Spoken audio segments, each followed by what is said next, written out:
அனைவருக்கும் வணக்கம். கற்போம் மாறுங்கள் சேனலில் இன்றைக்கி நம்ம பார்க்க போகிற தலைப்பு UGTRB தமிழ் யூனிட் 8ல் இருக்க ஒரு பகுதியான மொழிபெயர்ப்பு பற்றி பார்க்கலாம். மொழிபெயர்ப்பில் இன்றைக்கி நாம் மொழிபெயர்ப்போட வகைகள் பற்றி பார்க்கலாம். மொழிபெயர்ப்பு என்பது ஒரு கலை.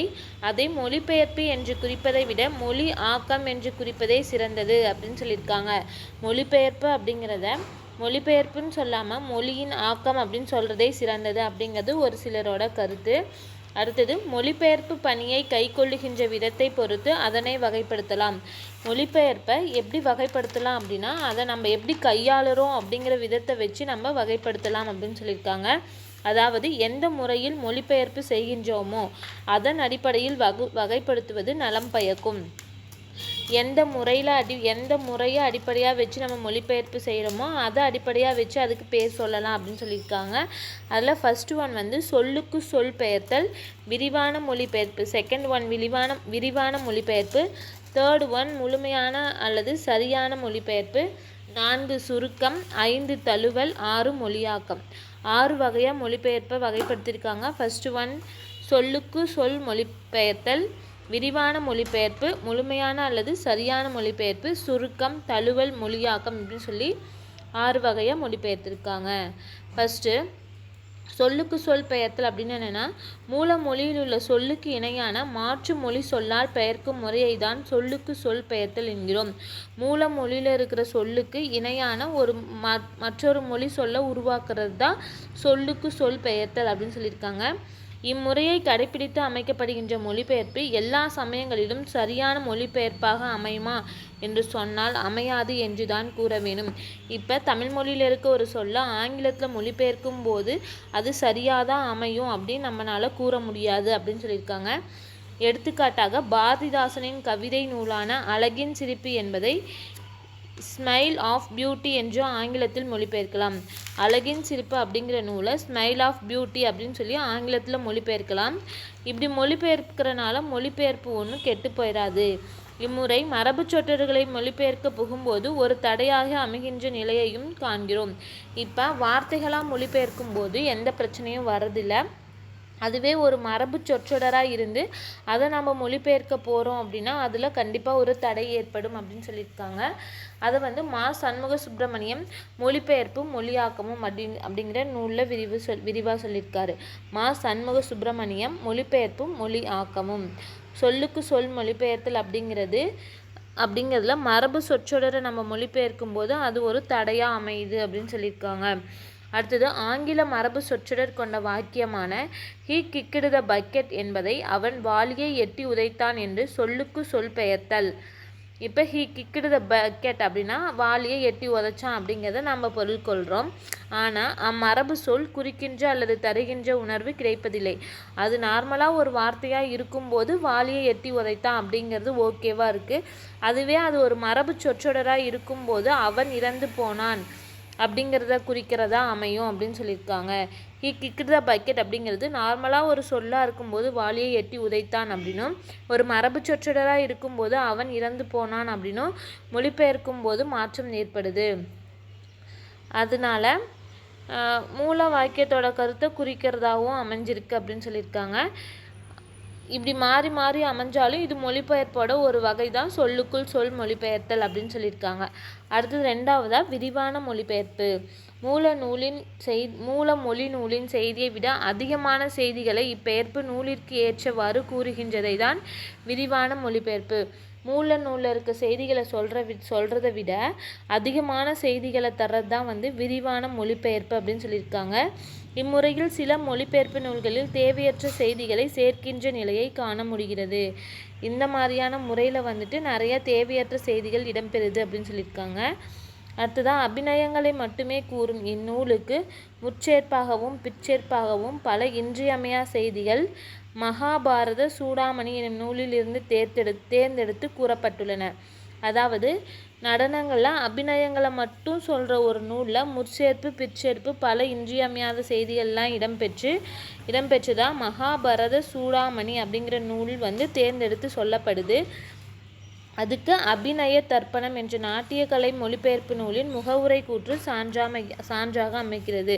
அந்த அபிநயங்களை விளக்குறதுக்கு அபிநய தர்ப்பணம் அப்படிங்கிற நாட்டிய கலை மொழிபெயர்ப்பு நூலில் இருக்க முகவுரை தான் சான்றாக அமைஞ்சிருக்கு.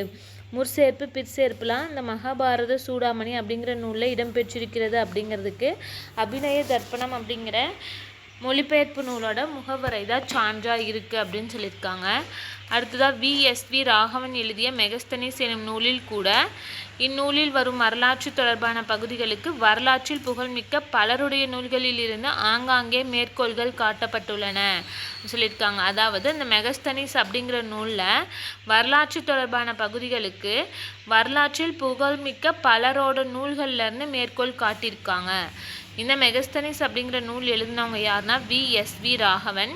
இவர் எழுதின இந்த மெகஸ்தனிஸ்ங்கிற நூலில் நிறைய பேர் எழுதின நூல்கள்லேருந்து மேற்கோள் காட்டியிருக்காங்க. தமிழ் இலக்கியங்களிலிருந்தும் ஆங்காங்கே பொருத்தமான ஒப்புமை பகுதிகளும் சேர்க்கப்பட்டுள்ளன.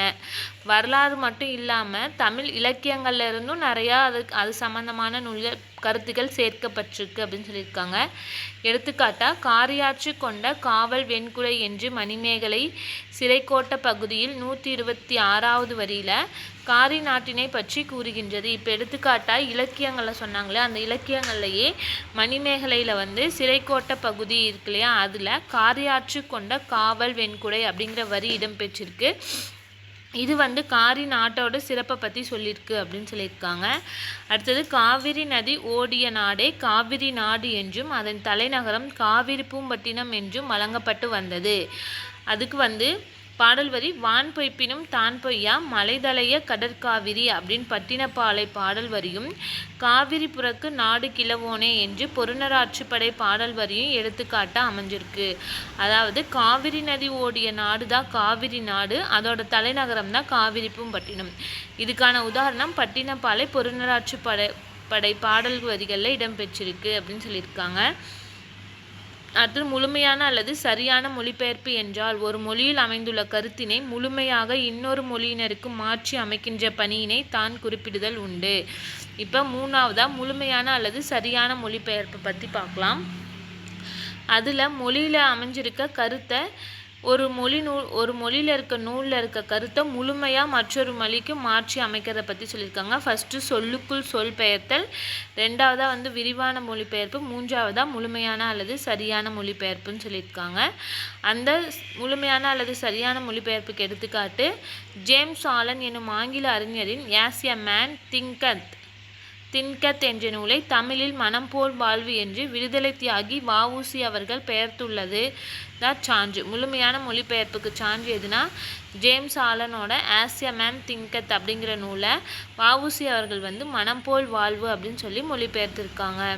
மூல நூலில் இருக்க செய்திகளை முழுமையாக பெயர்க்காமல் அதனை சுருக்கமாக தருகிறது தான் சுருக்கம் அப்படின்னு சொல்லியிருக்காங்க.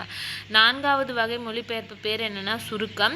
இது மூல நூலில் இருக்க செய்திகளை முழுமையாகவே மாற்றாமல் முழுமையாக அப்படியே கொடுக்காம சுருக்கி தர்றதை பற்றி சொல்லியிருக்காங்க. அதாவது இது கவிதை வடிவிலேயோ உரைநடை வடிவிலேயோ அமைகின்றது. சுருக்கங்கள் செய்யுள் இலக்கியங்களில் மட்டுமின்றி நீண்ட புதினங்கள், நாடகங்கள், வாழ்க்கை வரலாறுகள், அறிவியல் நூல்கள் போன்றவற்றிலும் காணப்படுகிறது. இந்த சுருக்கமான மொழிபெயர்ப்பு அப்படிங்கிறது நீண்ட புதினங்கள், நாடகங்கள், வாழ்க்கை வரலாறுகள், அறிவியல் நூல்கள் அனைத்திலுமே காணப்படுது அப்படின்னு சொல்லியிருக்காங்க. அடுத்தது இவற்றினால் மூலத்தின் முழுமை இன்பத்தினை பெற முடியாது, இவற்றை ஓர் அறிமுகமாக மட்டுமே கொள்ளலாம். இப்போ இந்த சுருக்கமான மொழிபெயர்ப்பில் முழுமையான கருத்துக்களை நம்மளால் அறிஞ்சிக்க முடியாது, அதோட அறிமுகம் அதோட பேசிக் மட்டும் தெரிஞ்சுக்கலாம். இப்போ சுருக்கங்களை படிக்கும்போது மூலத்தை படிக்க வேண்டும் எனும் உணர்வினை தூண்ட வல்லதாக அமைய வேண்டும் அப்படின்னு சொல்லியிருக்காங்க. இப்போ சுருக்கமான மொழிபெயர்ப்பை நம்ம படிக்கிறோம் அப்படின்னா அது என்ன பண்ணுன்னா நம்மளோட மூல நூலை படிக்கிறதுக்கு நம்மளை தூண்டக்கூடியதாக இருக்கணும் அப்படின்னு சொல்லியிருக்காங்க.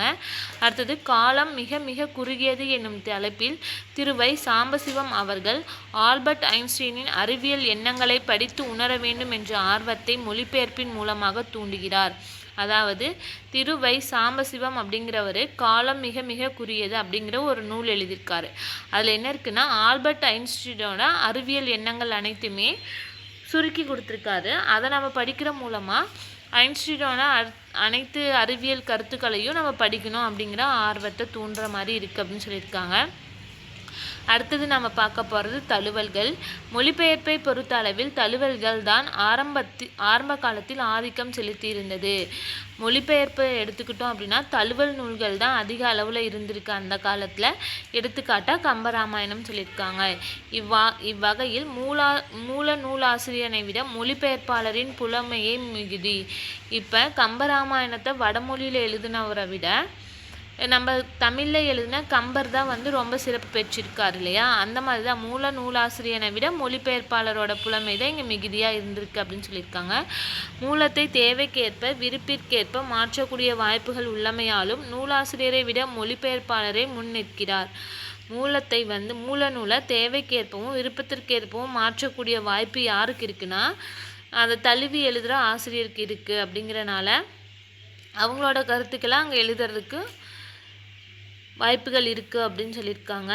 மூல நூலின் கருத்தினை மட்டும் அதனின்றி பெற்றுக்கொண்டு ஏனைய நிகழ்வுகள், பாத்திரங்கள், நிகழ்ச்சி மாற்றங்கள் போன்றனவற்றை தம் எண்ணப்படி மாற்றிக்கொள்ளுதல் இதனுள் அடங்கும். அதாவது மூல நூலில் இருக்கிற கருத்துக்களாக எடுத்துக்கிட்டு அதில் மீதி வர நிகழ்வுகள், பாத்திரங்கள், நிகழ்ச்சி மாற்றங்கள் இது எல்லாத்தையுமே தன்னோட விருப்பப்படி தான் அமைப்பாங்க தழுவல் நூல் எழுதுகிறவங்க. ஷேக்ஸ்பியருடைய நாடகங்கள் பழைய காலத்தில் தழுவியல் முறையில் அமைந்தனவாக காட்சியளிக்கின்றன. ஷேக்ஸ்பியரோட நாடகங்கள் நிறையா தழுவல் முறையில் இருந்திருக்கு. அதில் 2 நூல் கொடுத்துருக்காங்க. செல்வனின் கிளியோபட்ரா நூலும் சலசோலசன செட்டியாரின் சரசாங்கியும் தழுவல் படைப்புகள்.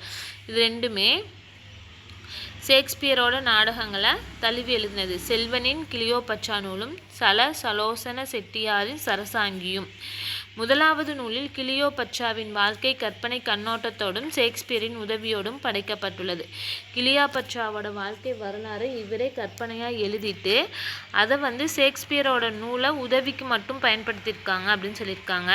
அடுத்தது சலசலோசன செட்டியார் எழுதிய சரசாங்கி அப்படிங்கிற நூலை 1897 எழுதியிருக்காங்க. சலசலோசன செட்டியாரோட சரசாங்கி அப்படிங்கிற நூல் 1897 எழுதியிருக்காங்க. இமோகன் அப்படிங்கிற பாத்திரத்தோட அடிப்படையிலேயே இந்த சரசாங்கி உருப்பெற்றிருக்கு. இந்த மொழிபெயர்ப்பில் தமிழ் மண்ணிற்கு ஏற்ற வகையில் பாடல்களை தமிழ் வடிவமாக்கியும் சில இடங்களில் மொழிபெயர்த்தும் அமைக்கின்ற நிலையை பார்க்கலாம். என்னென்னா மொழிபெயர்ப்பில் தமிழ் நிலத்தில் எப்படி நம்ம எழுதுகிறோமோ அதே மாதிரி பாடல்களை தமிழ் படுத்தியிருக்காங்க. ஒரு சில இடங்களில் மொழிபெயர்த்தும் அமைச்சிருக்காங்க அப்படின்னு சொல்லியிருக்காங்க. இன்னொரு மொழியிலிருந்து மொழிபெயர்த்திருந்தாலும் கூட நாம் மொழிபெயர்த்துள்ள மொழியின் மரபு அதில் காணப்பட வேண்டும். அவ்வாறு மொழிபெயர்ப்பதை மொழியாக்கம் என்று சொல்லலாம். அடுத்தது 6வதாக பார்த்தோன்னா மொழியாக்கம். மொழிபெயர்ப்பில் 6வது மொழியாக்கம். இதில் என்ன சொல்லியிருக்காங்கன்னா நம்ம வேறு மொழியிலேருந்து நம்ம மொழிபெயர்த்தாலும் நம்ம மொழிக்கு மாற்றினாலும் ஆனால் அந்த மூல மொழியோட கருத்துக்கள் கொஞ்சம் இங்கே இடம்பெற்றிருக்கணும் அப்படின்னு சொல்லியிருக்காங்க. கவிதையை தமிழில் மொழிபெயர்த்தோம் என்றால் அது தமிழ் கவிதை போன்ற உணர்வை ஏற்படுத்த வேண்டும். இவ்வகையை பொறுத்த அளவில் கவிமணி தேசிய விநாயகம் பிள்ளை, மறைமலை அடிகள், விபுலானந்த அடிகள் குறிப்பிடத்தக்கவர்கள் ஆவர். கவிமணி தேசிய விநாயகம் பிள்ளை, மறைமலை அடிகள், விபுலானந்த அடிகள் குறிப்பிடத்தக்கவர்கள் ஆவர். சண்முக வேலாயுதம் இலக்கிய கொள்கை தொகுதி அப்படிங்கிற நூல் எழுதியிருக்காரு. சண்முக வேலாயுதம் இலக்கிய கொள்கை தொகுதி. அடுத்தது அந்த மொழிபெயர்த்தல் இருக்கு இல்லையா, அதுக்கு உதாரணமாக வித்துவான் பண்டிதர் F.X.C. நடராசா அப்படிங்கிற ஒரு மொழிபெயர்ப்பு பண்பும் பயனும் அப்படிங்கிற நூல் எழுதியிருக்காரு. மொழிபெயர்ப்பு பண்பும் பயனும் நூல் எழுதினவர் F.X.C. நடராசா. மொழிபெயர்ப்பில் சில நிலைகளில் தனித்திறன் தேவைப்படுகிறது. அதன் அடிப்படையில் நாம் பைபிள் மொழிபெயர்ப்பு, திரைப்பட வசனங்கள் மொழிபெயர்ப்பு, கருவி மொழிபெயர்ப்பு, குழந்தைகளுக்கான மொழிபெயர்ப்பு என பகுக்கலாம். மொழிபெயர்ப்பு இதுக்கு முன்னாடி 6 வகைகள் பார்த்தோம். அது மட்டும் இல்லாமல் சில அடிப்படையான மொழிபெயர்ப்புகளும் காணப்படுது. எடுத்துக்காட்டாக பைபிள் மொழிபெயர்ப்பு, திரைப்பட வசனங்கள் மொழிபெயர்ப்பு, கருவி மொழிபெயர்ப்பு, குழந்தைகளுக்கான மொழிபெயர்ப்பு. மேற்கத்திய நாடுகளில் மிகவும் பழமையானதும் தொடர்ந்தும் நடைபெற்று கொண்டு வருகின்ற பணி எதுனா பைபிள் மொழிபெயர்ப்பு பணி. மேற்கத்திய நாடுகளில் மிகவும் பழமையான தொடர்ந்து நடைபெற்றுக்கிட்டு வர மொழிபெயர்ப்பு பைபிள் மொழிபெயர்ப்பு. இது பார்த்தோன்னா 2ஆம் நூற்றாண்டிலேயே ஹீப்ரு மொழியிலிருந்து கிரேக்க மொழிக்கு மாற்றம் செய்த பைபிள் மொழிபெயர்ப்பு அப்படிங்கிறது பழைய ஏற்பாடு அப்படின்னு சொல்லி 2ஆம் நூற்றாண்டில் ஹீப்ரு மொழியிலேருந்து கிரேக்க மொழிக்கு மாற்றம் செஞ்சுருக்காங்க. இன்றைய நிலையில் முழுமையான பைபிள் 200க்கும் மேற்பட்ட மொழிகளில் மொழிபெயர்க்கப்பட்டுள்ளது அப்படின்னு சொல்லியிருக்காங்க. அடுத்தது சீன தத்துவ ஞானி கான்ஃபூசியஸ் ஒரு படம் 1000 வார்த்தைகளை விட மேலானது என்று கூறியிருக்கிறார். கான்ஃபூசியஸ் என்ன சொல்கிறார்னா, ஒரு படம் 1000 வார்த்தைகளை விட மேலானது. அப்போ திரைப்பட வசனங்களை மற்றொரு மொழிக்கு மாற்றுகின்ற நிலையில் தனித்திறன்கள் தேவைப்படுகின்றன. அப்போ படத்தை வச்சு நம்ம மற்றவங்களுக்கு கருத்துக்கள் சொல்ல வரும்போது திரைப்பட வசனங்களையும் நம்ம என்ன பண்ணலாம்னா ஒரு மொழியிலேருந்து மற்றொரு மொழிக்கு மாற்றலாம் அப்படின்னு சொல்லியிருக்காங்க. அடுத்த திரைப்படங்களில் சிக்கல்களை தீர்ப்பதற்கு 2 வழிகள் புலப்பட்டன. அதில் ஒன்று சப்டைட்டிலிங், இன்னொன்று டப்பிங். திரைப்படங்களில் சிக்கலை தீர்க்கிறதுக்கு பயன்படுறது சப்டைட்டிலிங்கும் டப்பிங்கும். அதாவது மூல மொழியில் உள்ள ஒளித்தடத்தினோடு மற்றொரு மொழியில் புதிய ஒளிப்பதிவை இணைக்கின்ற பணிதான் டப்பிங். சப்டைட்டிலிங் என்பதுதான் சிறந்ததாக அமையும். ஏனென்றால் அதில் மூல மொழியின் வசனங்களோடு மூலமொழி தெரியாதவர்களுக்காக திரையில் எந்த மொழியினருக்காக மாற்றுகிறார்களோ அம்மொழியில் சுருக்கமாக வசனங்களை எழுதி காட்டுவாங்க. அந்த டிஸ்பிளே ஆகும் இல்லையா, வேறு பேசுறது வேறு லாங்குவேஜில் இருக்கும், அது நம்மளுக்கு புரியணுங்கிறதுக்காக கீழே வரிகளாக எழுதி வச்சுருப்பாங்க. அதுதான் சப்டைட்டிலிங். மொழிபெயர்ப்பாளரை பொறுத்த அளவில் டப்பிங் என்பது தான் மிகவும் கடினமான பணியாகும். ஒரு லாங்குவேஜில் இருக்க படத்தை, இப்போ மலையாளத்தில் இருக்க படத்தை அதே ஹீரோ வச்சு அது தமிழில் பேசுகிற மாதிரி பண்ணுறது அப்படிங்கிறது மிகவும் கடினமான பணி அப்படின்னு சொல்லியிருக்காங்க. இம்முறையில் மூல மொழியின் வசனங்களுக்கு ஏற்றவாறு மற்றொரு மொழியில் வசனங்களை அமைப்பதோடு நடிகைகளின் உதட்டசைவிற்கும் முகப்பாவத்திற்கும் தகுந்ததாக பேசணும். அதனால டப்பிங் கஷ்டம் அப்படின்னு சொல்லியிருக்காங்க. இம்மாதிரியான பணியினை செய்வோர் டப்பிங் எழுத்தாளர் எனப்படுவர். ஒலி அளவில் மாறுபாடான வசனங்களை முகத்தளவில் ஒன்றாக இருப்பது போல் அமைக்க வேண்டும்.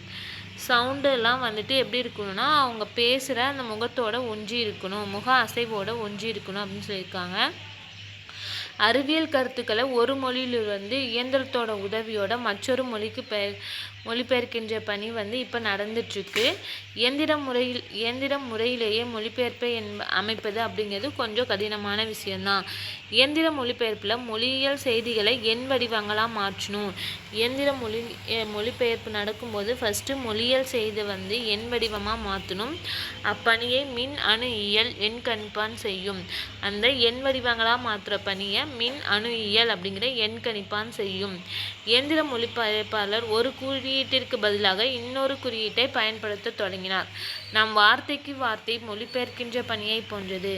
இதற்கு இருமொழி அகராதி தொகுக்கப்பட்டு இயந்திரத்தில் அமைக்கப்பட வேண்டும். Dictionary Tamil to English, English to Tamil, அந்த மாதிரி ரெண்டு மொழியோட டிக்ஷனரி இருக்கணும். அப்போ தான் மொழிபெயர்ப்பு ஈஸியாக இருக்கும். இந்த முறை மூல மொழியில் உள்ள சொல்லுக்கு இணையான சொல்லை தேர்ந்தெடுக்க வசதியாக அமைகின்றது. அதன் பிற்பாடு மாற்று மொழியின் வாக்கிய அமைப்புப்படி அவைகள் அமைக்கப்பட வேண்டும். மாற்றி அமைத்தால் மொழிபெயர்ப்பு நன்றாக அமையாது. அந்த மாறி அமைக்காமல் அப்படியே அமைச்சோன்னா, நம்ம வேர்டுக்கு வேர்டு அப்படியே மாற்றி அமைச்சோம் அப்படின்னா அந்த மொழிபெயர்ப்பு நன்றாக அமையாது. ஃபஸ்ட்டு வேர்டுக்கு வேர்டு மாற்றி அதுக்கப்புறம் சென்டென்ஸை கம்ப்ளீட் பண்ணுற மாதிரி அமைக்கணும் அப்படின்னு சொல்லியிருக்காங்க. சொற்களை மாற்றுகிற பணி கணிப்பானுள் செய்திகளை செலுத்துவதற்கு முன் செய்யப்பட வேண்டும். நம்ம கம்ப்யூட்டரில் கொடுத்து அந்த செய்தியை மாற்றுறதுக்கு முன்னாடியே அந்த சொற்களை மாற்றுற பணி நடந்து முடிச்சிருக்கணும். இதுக்கு ஒரு தனி மொழிபெயர்ப்பாளர் தேவைப்படுகிறார். எதற்கு அப்படின்னா, இருவேறு சொல்லமைப்புகளினால் கணிப்பான் இணைகளை தானே அமைப்பது என்பது கடினம். இருவேறு சொல்லமைப்பு தமிழில் வேறு மாதிரி இருக்கும், இங்கிலீஷ் வேறு மாதிரி இருக்கும், வார்த்தைகள் மாறி மாறி இருக்கும் இல்லையா, அதான் அமைக்கிறது கடினம். அப்படிங்கிறனால அதுக்கு ஒரு மொழிபெயர்ப்பாளர் தேவைப்படுகிறார் அப்படின்னு சொல்லியிருக்காங்க. மொழிபெயர்ப்பு கலையில் சிறந்து விளங்குகிற ஒருவர் ஒரு சிறந்த மொழிபெயர்ப்பாளர் மனதில் கொள்ள வேண்டிய எண்ணங்கள் என்னென்னா சொற்கள், கருத்து அல்லது பொருள், நடை. ஒரு மொழிபெயர்ப்பாளர் ஒரு மொழிபெயர்ப்பாளராக சிறந்து விளங்குற ஒருத்தர் அவரோட மனசில் வச்சுக்க வேண்டிய 3 கருத்துக்கள் சொற்கள், கருத்து அல்லது பொருள், நடை.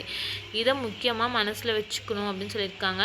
அடுத்தது குழந்தைகளுக்கான புத்தகத்தை மொழிபெயர்க்கின்றவர்கள் தன் படைப்பை கவர்ச்சியாக எளிதாக படிக்கின்ற வகையிலே அமைக்க வேண்டும். குழந்தைகளுக்கான புத்தகங்களை மொழிபெயர்க்கிறவங்க குழந்தைகளுக்கு ஈஸியாக படிக்கிற மாதிரி அவர்களை கவர்ற மாதிரியான புத்தகங்களை மொழிபெயர்க்கணும் அப்படின்னு சொல்லியிருக்காங்க. எடுத்துக்காட்டாக குழந்தைகளுக்கான மொழிபெயர்ப்பில் வை. கோவிந்தன் தொகுத்த ஈசாப் குட்டி கதைகள் என்ற நூலில் காளைகளும் சிங்கமும் என்ற ஒரு கதை உள்ளது. அது ஒற்றுமையே பலம் என்ற கருத்தினை வலியுறுத்துகிறது. குழந்தைகளுக்கான மொழிபெயர்ப்பில் வை. கோவிந்தன் தொகுத்த ஈசாப் குட்டி கதைகள் என்ற நூலில் காளைகளும் சிங்கமும் என்ற ஒரு கதை இருக்குது.